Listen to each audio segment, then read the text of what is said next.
बगावत। हवाए सुर्ख है लोगो, दरो दीवार के केवाड़ खोलो, रोज़ने जिंदा की चिटखनियां गिरा दो, अब नया ईसा तलू होने ही वाला है। वही ईसा जिसे मसलूब कर डाला गया था जागने को है। वही ईसा कि जिसके जिस्म में जहरीली मीखें दाग दी थीं, उसको फिर इस तख्ताए दारे वतन पर लाया जाना है। वही ईसा जिसे फिर से हजारों जानियों की भीड़ में लकड़ी के शहतीरों में चुनवाकर पुराना किस्सा जुर्म वफा तहरीर करने की है तैयारी। यहां के मौलवी खाने यही समझे हुए हैं, इस दफा फिर शहर में मेला सजेगा, लोग देखेंगे खुदाजादे के खूनालूद कंधों को, छिली बाहों को और रिश्ते लहू से सुर्ख होते तहजामे को।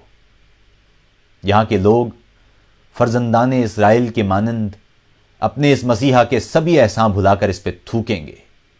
यहां के लोग फर्जंदान इसराइल के मानंद बुज़दिल हैं, मुनाफिक हैं। यहां के लोग इसराइल की भेड़ों की तरह सर झुकाकर इस खुदाजादे की जिल्लत का तमाशा देखकर ताली बजाएंगे।